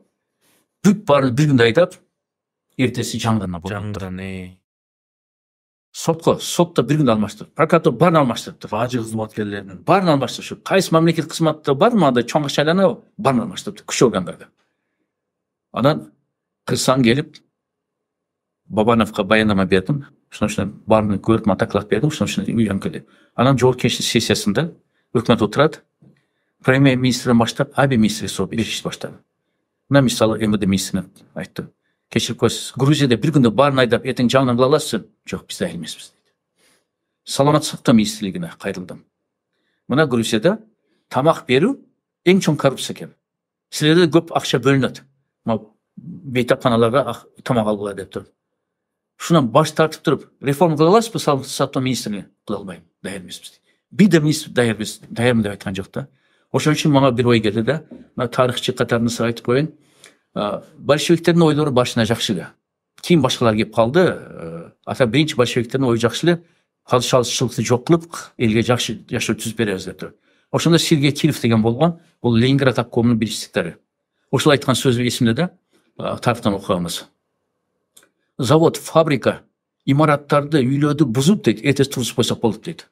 Бирок аң сезимни, адам аң сезимни бузуп кайра түзүп тургузуп коюш мүмкүн эмес экен дейт да. Жылдар керек экен дейт. Ошондуктан Кытайда айтпайсың, бара сиңет. Коррупция болуш жаман экен, өлүп кетесиз, атылып кетесиз деп туруп. Бара бул жок болот. Азыр биз президент менен камчылашып айтып атпайбы, бара жок кылабыз коррупцияны деп. Ооба, ал үчүн катуу күрөш керек, натыйжасы болуш керек. Эл коркуш керек, адам коркуш керек коррупция болгон дегенде. Анан жана саясатта айтып атпайбы, чалдар кетип жаштар келсин. Бүгүн камалгандан баары жаштар, коррупционерлер, жемкорлор. Жаштар болот атпайбы кызматка. Бүт камалгандар жаштар болот деп жатат жемкорлор. Эми Грузияны алып көрсөк кайра. Грузияда ошол мезгилде эми сырткы донорлордун жардамы менен очогон чоң айлык коюп коюшту жаңалгандарга. Сиз удава кылып, мына силерге чоң айлык. Сот болосун, прокурор болосунбу, тергөөчү болосун деп. Бизде да мына соттун айлыгын өтө көп көтөрдү азыркы бийлик. Бүгүнкү күнү алган айлыгын эч ким албайт соттордон. Бирок кайра камалып атпайбы? Ар жумада обутабыз. Тиги же бул сот кармалды пара менен деп туруп. Бул коррупцияны кармалды деп. Тергөөчүлөр боюнча да ушундай сөз кетип атат. Акчалык ишти жаап коюп атат, же болбосо күнөөсүз адам камап коюп атат деп. Ойлонуп көрсөң ошол Сергей Киров сөзүнө келип атам да. Адам аң сезим буруш кыйын экен. Ошондуктан эгерде Грузиянын жолу менен биз барсак, бир күнү бүт МВД, прокуратура, бажыкана, соттун баарын алмаштырып жаңыларды алса, аларга тиешелүү көп айлык топ коюшубуз керек экен. Сен кызыкпа парага, мына сага айлык. Үйүң жокпу, мына үй деп туруп. Тем более мамлекеттик ипотека үй турулуп атат. Бар болсо камсызып атасыз, кызыкпаган нерсеге деп туруп. Ушуну шарт түзүп беришибиз керек экен. Эгерде эски адамдарды ошол айлыгы менен, же киши көтөрүп айлыгы менен биз иштесек, баары артына карайт экен да. Мага үчүн иштеген соттор, прокурорлор, тергөөчүлөр баары эки этаждуу особняк куруп атыптыр. Баары Land Cruiser же болсо жана мен машиналарча түшүнбөйм. Англиядан чыккан машина бар го, Range Rover, ошолорду баары минип жүрөт дейт. Менде болсо андай нерселер жок. Мен да алышым керек деп алат да. Ошондуктан мындай нерсе балта таап кесип коюш керек мындай жолду. Сен аркаңды барып алдың кара. Мына сага мамлекеттен үй, мамлекеттен жогору айлык, мына каалагандай иштей бер деп тур. Артын караба деп. А берки урдагандарды баары кустуруш керек. Хапчик Ташикулович мага эме жагып атат. 95 жылда бери биринчи депутат болгонунда айткан бүт жемкорлорду телевизордон көрсөтүп соттотом деп. Депутат мен анда билбепмин депутаттан колуна келбегенде. Президент программасы экен. Мен депутат катарында айтып атам. Ошол программаларын бүгүн Ташиев мына президентке таянып шишти кылып атат. Ошон үчүн эски урдаганын баарын срок давность караш керек эмес. Бул 90 2000 жылда урдаган экен деп. Бул кустуруш керек, эл ишениш керек. Ошон адилеттүү жүрөт азыр. ошол аракет аз кандай ойдосуз? Мен ойлоп атам, бүгүнкү күнү өздөрүнүн саясатын оңдоп, жана айткандай, эми жемкорлорду чыгарбайбыз, камайбыз деген саясат туура. Жок, куступтуп чыгарып берген туура эмес эле. Анткени жаштар көп алтып айтат экен да, жана айткандай. Бизде 20 миллионду алып, 18 миллион берип койсо 2 миллионго жашап жашайбыз дейт экен. Жемкорлор менен президенттердин баары эле күрөшкөнбү деймин да. Жок, Сөз иретинде да. мындай күрөшкөн жок.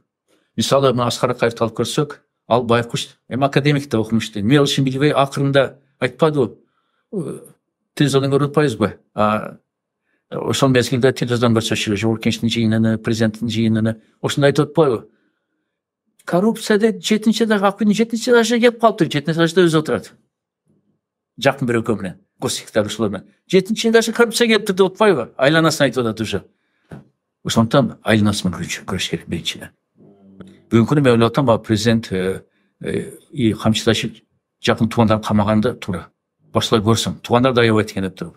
Жана иманды бийликте тууган жок дегенде. Камай бериш керек, тууган болот, ким болот, башкалар үнгө болот. А эгерде тууганы камага койсо айтат да, а почему ему можно, а мне нельзя дейт да.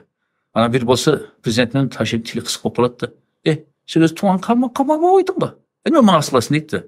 То есть оппозицияга курал беришет. Ошондон мен ойлоп атам, бул саясатты күчөтүш керек, айланасын тазалаш керек. Өкмөт тазалаш керек. Мына бүгүнкү күнү кызык нерсе болуп атпайбы? Президент ишенип, премьер-министр өзүнүн адашына көз болот, Жапаров Атылбекчилер. Коомдо салык инспекция коррупция чыкты. Эл таң калып атат да. Президент премьер-министр ишенди, премьер-министр салык инспекция ишенди, эң чоң коррупция шатын чыгып атат деп. Мындай нерсени башынан тийип салыш керек. Анан адамды койгондо кызматка ар бир жагын эсептеп, изилдеп чыгыш керек да. Аскар Акаев кайра мисал келтирейин, биринчи президентти. Таң калчу эле. Бүгүн бир адам кызматка коем, эртең 180 градус өзгөрүп кетет дейт. Жакшы адамды коюп жаман болуп кетет деп атпайбы? Ошондон адамды бул жакта эми кадр саясат. Бийликтин үстүнөн көзөмөл керекпи деймин да, эл тарабынан, коомчулук тарабынан. Кадр саясат аксабаш үчүн калыс болуш керек бийлик. Жынысына, жашына, көз карашына карабай адамдын имандуулугу караш керек. Бул урдабайт. Кудайдан коркот. Акыреттен коркот деп коюш керек кызматка. Эшиде коркман адамдар кое берсе, мен кылып берем деп койсо, мына көрүп атабыз. Кыздар жакшы, мен айтып атпайм, макалга лакаптарды окумуш да биздин. Мактаган кыз тойдо осурат дейт. Өзү мактаганды эч качан коюш керек эмес кызматка. Мен деген ананы коюш керек эмес. Бүгүнкү күнү өкүнүчтүү ушундай адамдар айлансын көп болот.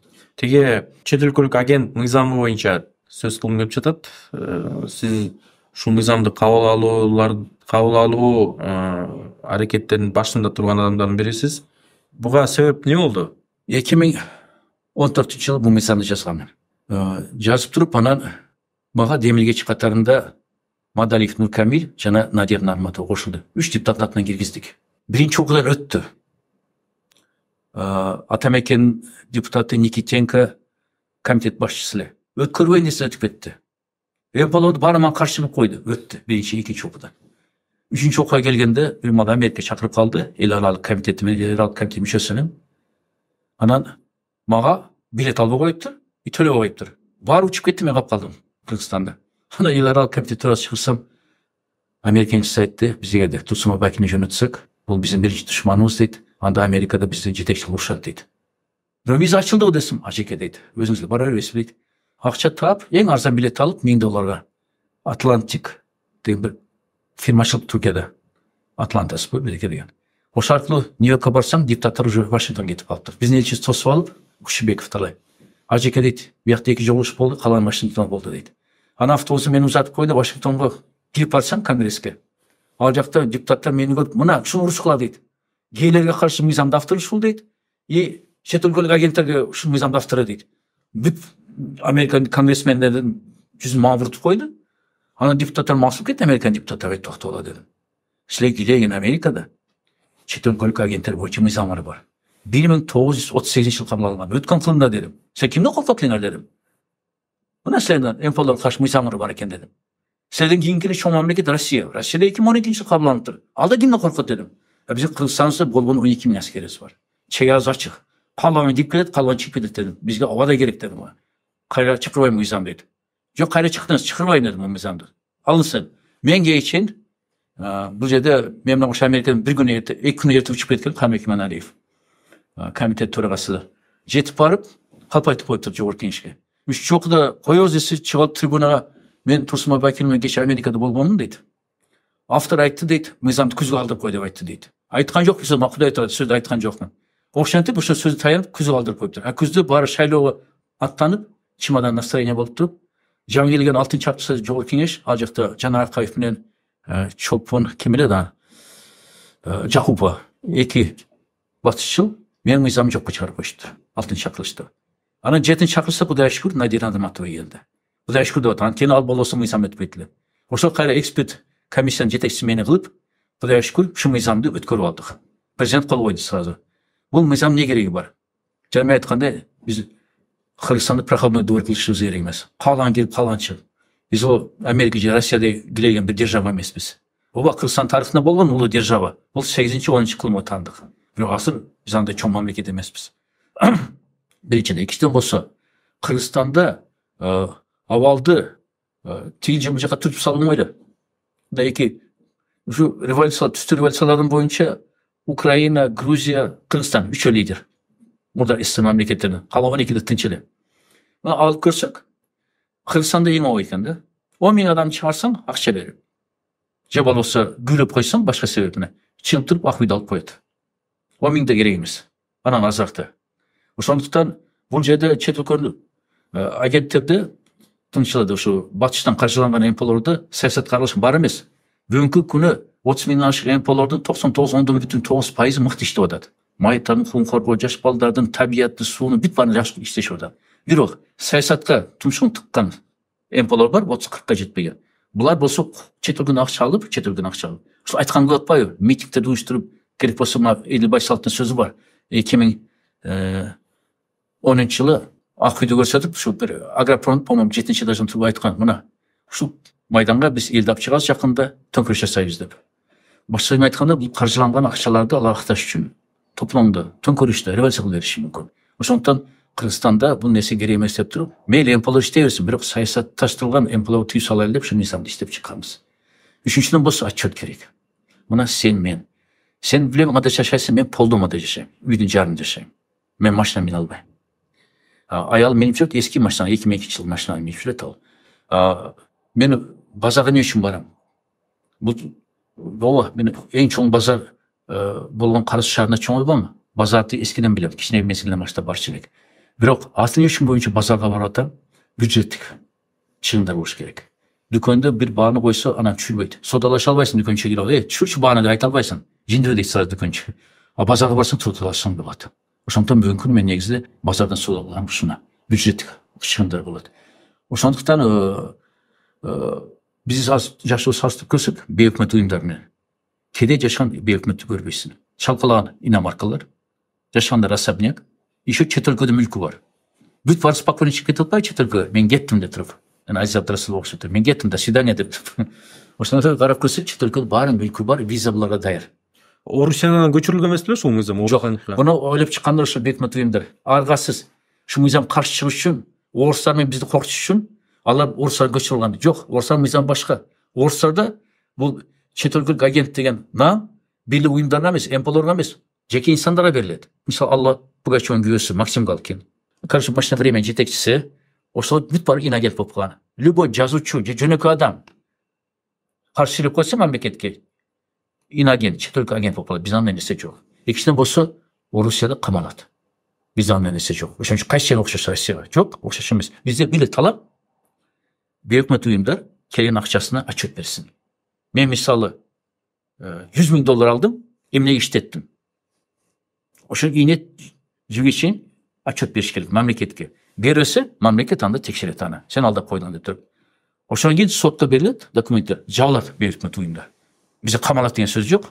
Ошон үчүн буякта Орусиядан көчүп алуу деген сөздү бул атайын кылышып атат, Американын сөзү. Кожоюндар айтып атат, давай орустарга айткыла. Ошондо каршы чыгатып. Америка түшүнбөй атат да. Көбүнчө полорду күйлөгөндө, алар Россияны каршы мисал келтирет да, бизде элдин көбү Россия мамилеси жакшы да. Ошол үчүн бул жерде Американын стратегиялык саясий катасы дайым эле Кыргыз элине Орусия каршы кылып койгон. Андай жашоодо жок деп принцип. Ошол Америкада кабыл алынган мыйзам менен бизде кабыл алынган мыйзамдын ортосунда кандай айырмачылыктары бар? айырмашылықтар көп. Негізінен ал жақта Американ мисамда даже өлім жазасы бар. Шетелдік агенттерге бізде андай нәрсе жоқ. Екіншіден осыларды негізінен коммунистік бағыттағы ұйымдарға қарсы қойылған бұл. Біз андай емес. Бізге жалпы тырысаң зиян келтірсең, сен жауап бересің деген нәрселер бар бұл жақта. Қарап қызығы шықтым эле ошол Американын бул мыйзамы көбүнчө ачыктык талап кылууга багытталган мыйзам Ал экен. жағы жаңа окшоштугу. Сен айырмасы болсаң, окшоштугу талап. Каржыланып атасы. Ошонун баары да ачык көрсөтүлөт. Бизде де ошондой. Бул жакты биз Америкадан көчүргөнбүз. Бизде бул мыйзам аркылуу азыр ар түрдүү жанакындай аракеттерди, мисалы чектөө, ошондой аракеттер көрүлбөйбү бул мыйзам аркылуу? Негедир мыйзамды ишке ашыра турган бул аткаруу бийлиги. Өкмөт жакшы иш жасап атат, мен айтып коеюн. Мыйзам кабыл алганына мына уже жарым жыл болуп атат. Мен өкмөттүн бир да иш аракетин көрбөй атам. Биринчиден юстиция министрлиги жаңыдан бүт документтер талап кылыш керек эле өкмөт уюмдарда. Отчеттер талап кылып туруп жарыялаш керек эле. Мына мисалы гражданский коалиция уюм ушунча акча түшүптүр. Же кылмыш ушунча түшүптүр деп, же башка уюмдар ушунча түшүптүр. Ал иштеми көрбөй атам өкмөттөн. Ошондуктан бул жерде мен ойлоп атам, биздин подкаст көргөн өкмөт мүчөлөрү ойлоnuş керек. Токто. Мыйзамды депутаттар кабыл алат. Ишке ашырган өкмөт, министрликтер. Эмне ишке ашпай атат деп турмун. Анан мындан кийин 1 жыл өткөндөн кийин жогорку кеңеш көзөмөлдөйт. Ошо быйыл 25 жылы жогорку кеңеш көтөрүш керек маселени. Бир эле чет элдик агент эмес, башка мыйзамдарда. Биз кабыл алдык, эмне үчүн бул ишке ашпай атат деп турмун. Ишке ашпаса, мыйзам жөн эле абадай туруп калат. Иштеш керек мыйзам. Мисалы бейөкмөт уюмдар бир гана эле Америка тарабынан же Европа тарабынан каржыланбайт да. Орусия тарабынан каржылангандар көп. Мисалы ошол эле ислам мамлекеттери тарабынан каржылангандар өтө көп.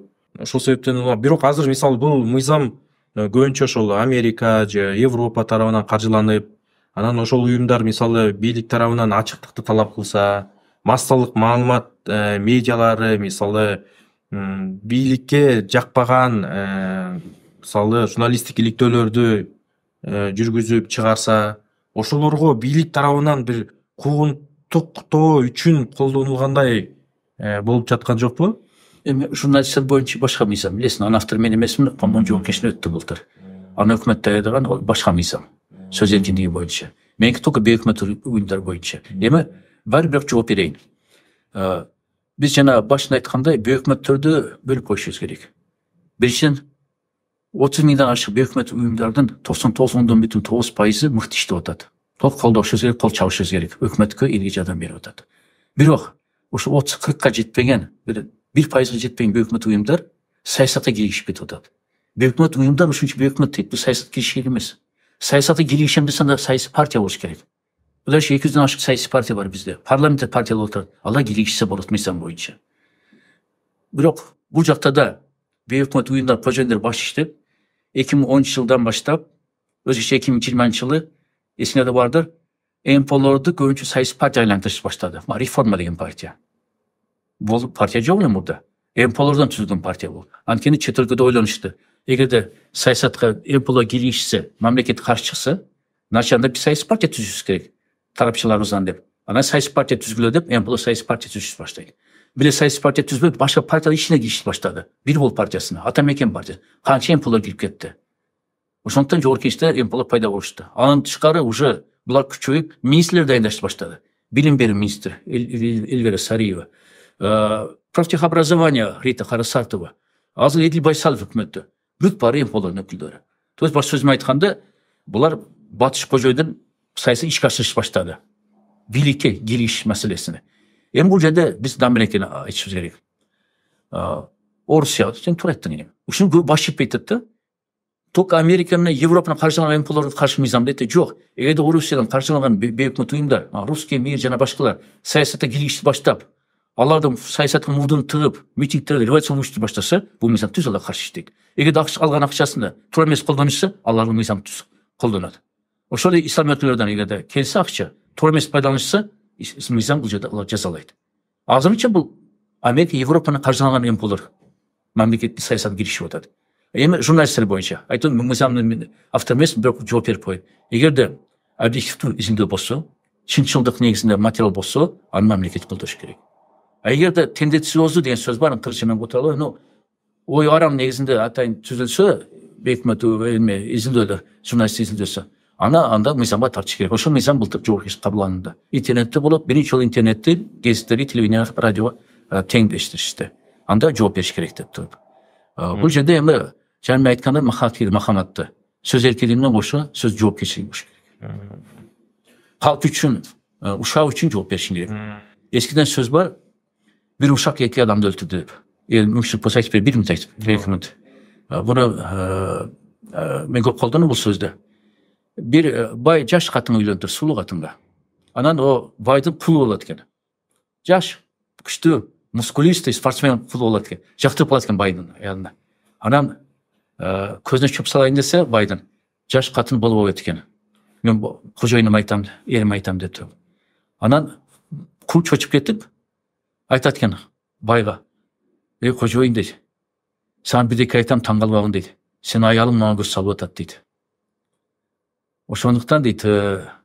Sen berekedesi şembe ben abi çok da koydum dedi. Anan ayalına baratken.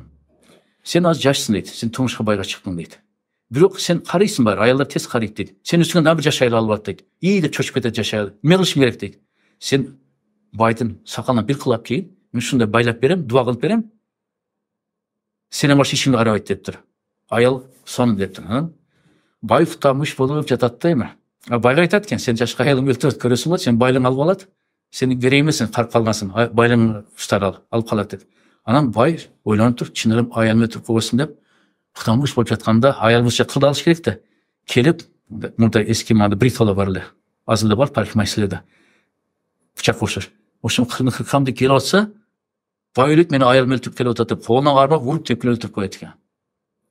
Anan ayalın tuğanları kayınçı tuğup kaldırıp, kelip vurup tepkini bayda ötürüp koyatken. Oşan tep cana kuldun bir uşağın negizinde ilk adam ölüp bağındı. Son için aytıladı. Uşak üçün de metodamda şu çok eşkili alınır, kalp üçün. Adamlar tağdırma önüş gerek emez. Eğer de çınlıkta etsem eyle ve kalpta etse uşaktı taratsa, al üçün çok eşkili gerek. Söz adamды өлтүрөт деген кызда сөз бар. Элестетел агай, сизде бир мүмкүнчүлүк бар деңиз, ушундай чечим чыгаруу мүмкүнчүлүгү. Суроо берсем көбү мындан чоочулайт. Мүмкүн биздин мамлекеттин өзгөчөлүгүнө жарашабы? Жок депчи. Бирок сиздин колуңузда бийлик бар. Элестетели гипотетикалык суроода, анан эң биринчи сиздин чечимиңиз кандай болмок? Эмнеден баштайсыз? Мамлекетти башкарууну. Мен билесин, Аллахты маш ешімнен қорықпаймын. Үшіншіма садыр инеме де көшсін пікірлер айтып қойым. Ошол казино бойынша кадр саясаты бойынша айтып қойып атам мен. Бирок билбейм, мана кабыл алышы тур кабыл алат деген ниетим бар. Эми сен суроомада. Президенттик шайлоого эң көп катышкан менмин Кыргызстанда. Даже Гиннес китебине кирсем болот. Бир да шайлоо калтырган жокмун. Бирок анын ичинде мени шайлоо чарып салган учурлар да болду. Мисалы 2009-жылы шайлоодон мен чет коюшту. Дан туғандарыңыз қайман қалмайыз деп тұрып, шықпасаңыз деп тұрып. Кейінгі 2017 шайлода ем ақшам жетпей қалып шығып кеттім ал жақта. Но а так бүт шайлоға қатышып кандидатураны қойғым. Емі программада ушундай сөз бар да. Биринчи кадам эмнеге билик деп тұрып. Биринчиден бийликке ишенимди кайтарыш керек. Бийлик менен элдин аралыгы чоң болсо, эч качан эл бийликти колдобойт. Бүгүн кылып аткан президент аракети ошонун. Жана көп жакшы иштер айтып атпа, аны кылам, буну кылам деп бийликке ишенимди кайтаруу боюнча. Илишинбей калган. Бул да келип урдап качып кетет деп тур. Тура? Көчөсүп сага? Акайтмы үчүн качып кетти. Бакитме үчүн качып кетти. Атамбайтме болду. Баары урдап качып кетишип атат деп тур. Ошондон мен биринчи кезекте бирок ал оюм уже камчылык ташвишке ашып атат. Мен дасма БШКда архивде же болсо бир интернеттен карап койсо болот. Мен президенттик программаларыма биринчиден турат. Ачык сот жүргүзүп, бүт жемкорлорду телевизордон соттоп туруп, мүлктү мамлекетке кайтаруу. Кыргызстан өнүккөн мамлекеттердин бири эле эсер мезгилинде. Мына мисалы мен азыр ыйлаган келет, родной Карас шаарында май завод жок болуп базарга айланды. Хлеб завод талкаланып майда-майда цехтерге айланып кетти. Ошко барсам, Кыргызстандын экинчи борборуна барсам, грен завод жок, шелкон комбинат жок, ХБК жок, хлопчатый бумажный комбинат жок, насосный завод жок, баары базар болуп кетти. Буну жегендер ким? Эмне үчүн жооп бербейт? Ушул маселени мен көтөрөм деп колхоз совхоздорду. Бардық несі бар да бізде. Азыр, Құдай шүкір, қайтарылып жатады. 30 жылдан бері ешкім жооп берген жоқ. Ошон үчүн мен жана былтыр айтканда пастеризацияны талабын койгонун камалсын деп атам да. кутсун, камалсын деп тур. Ушун эсен уже камчек ташвишке чыгып атат. Бир өтүрүчүм камалбас, токтобосун бул иш. Камалсын алар деп. Анан көп ойлорумдун программасын ишке ашырып койду. Даже майда программалар. Мен дайым айтчылам. Мен президент болсом, ак үйдү курчаган темир тосман алып салам деп. Садыр Жапаров бийликке келди, алып салышты. То есть бул көп нерсе ишке ашып атат. Но чоң маселе турат, ишке ашпаган. Ушу ишке ашпаганы бери али пока до конца ашпаганы ушу кустуру. Мамлекет мүлкү кайтарылыш керек. Андан жакшы. Сизге менден кыска суроолор. Каалагандай жооп берсеңиз болот.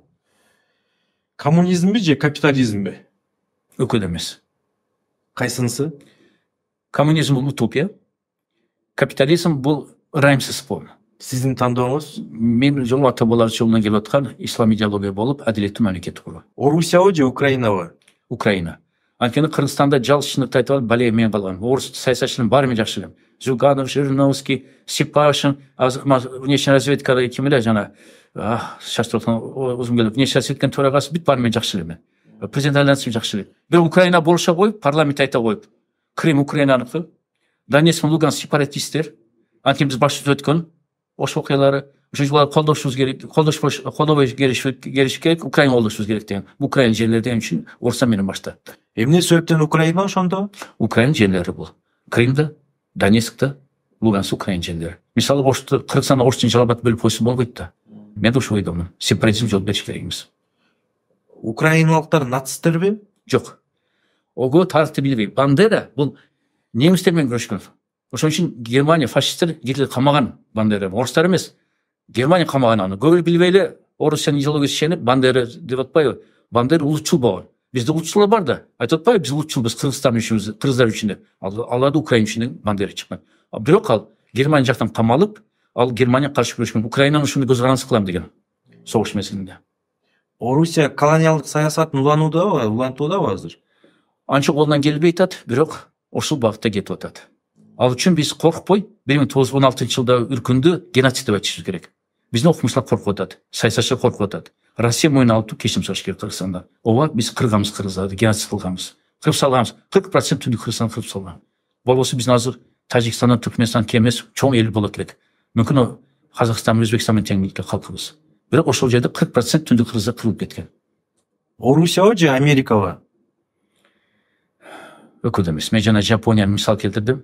Биз эки элдин да жакшы жактарын алып туруп өз жолубуз менен кетишибиз керек. Улуттук менталитет, улуттук кадыр салтка кармашышыбыз керек. Эмнеге мусулман өлкөлөрү бирге алышпайт? Бул саткындыгы. Ислам өлкөлөрү саткындыгы. Баардыгы Америка, Европада билим алган.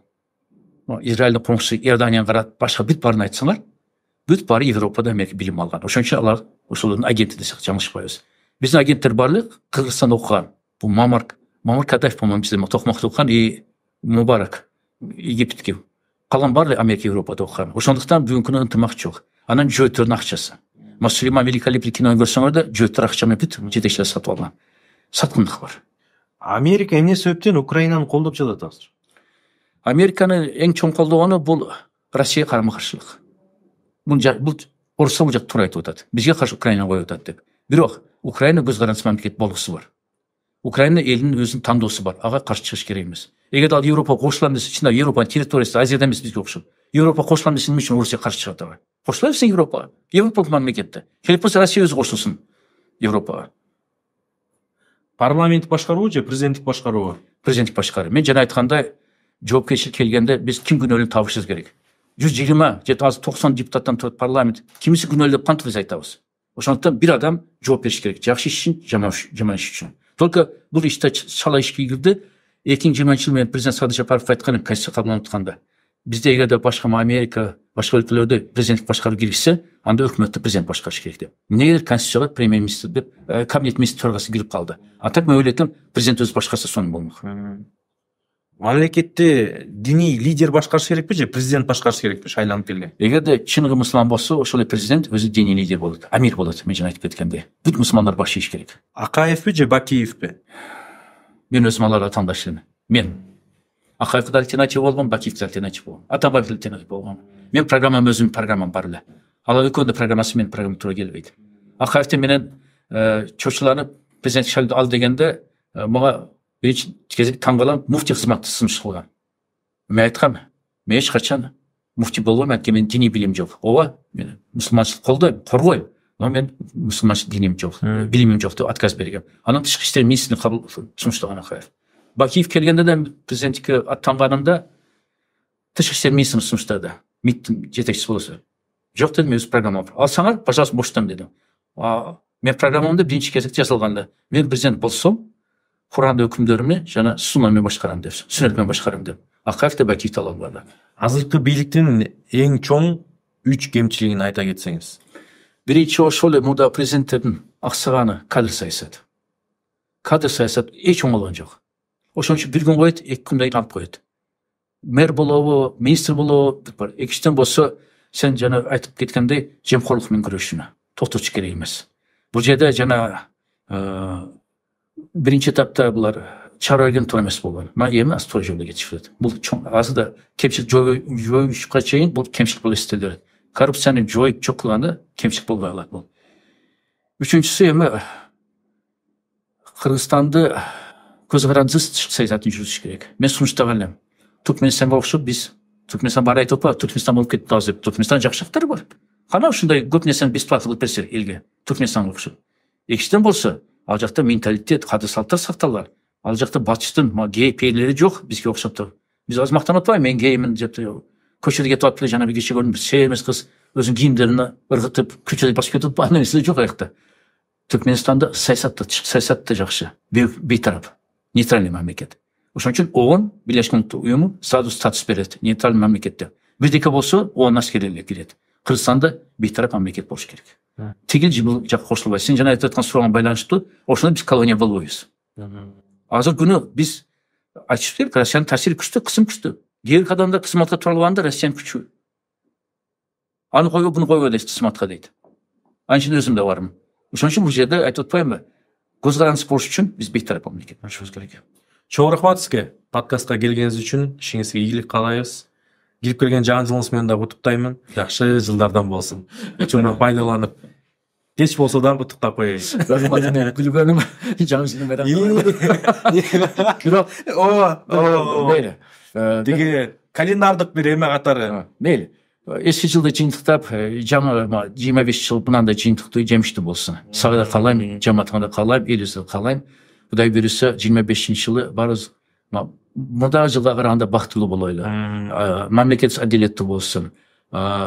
Бийликке капы болгондор, азап чеккендер азыраак болсун. Мамлекетибиздин байлыгы көбөйсүн. Мамлекет бай болсо эл көп бай болот. Анан ушул жерде бир сөз айтып кетишим керек. Бул да программада бар, бирок биринчи орунда эмес эле. Биринчи мүлктү кайтаруу, дагы бир программада бар эле сөз. Жер кендерди иштетүүнү ойлонуп иштетсек дейм да. Азыр мына налево направо берилген туура эмес. Бул мурда Акаев баштап келип атат да бул нерсе. Мен ушу 2025 жылдан баштап жер кендерди аюу саясат жүргүзүштү кадайт элем да. Ошол алтынга, ошол башка түстүү металлдарга, ртуть, сууга тийишпей, кийинки муунга калтырайлы. Кийинки муунга мамлекетти калтырып атканда аларды бирге калтырышыбыз керек да. Кур сөздү калтырышыбыз керек эмес. Мына аталуу боларыбыз бизге ушундай сонун жерди калтырды. Манасты калтырды. Дүйнөнү таанысам, дичоло айтасың. Чыңгыз Айтматовду кийин айтабыз. Манастан кийин Кыргызстандын Швейцария окшош табиятынан кийин, биз болсо кийинки муун мен калтырабыз, шуну азыр билип үлүш керек да. Бизге чейин баары калтырып коюшту. Жаңы бийлик, азыркы муун эмне калтырабыз кийинки кыргыздарды? Ошондуктан мен каалайтам, жер кендерди калтырайлы. Ошол кийинки муун акыл эси менен техникасы күчтүү болуп, бай мамлекет болуп, ошол алтын казышты өздөштүрүп өздөрү сатсын. Түстүү металлдарды, керек болсо сууларды бүт баарын өзү иштеп өзү сатсын. Бүгүнкүдөй саясатты сен келдиңби, патент алдыңбы, лицензия алдың, мына деп бере бериш керек эмес. Ушу 25 жылдан баштап токтосун.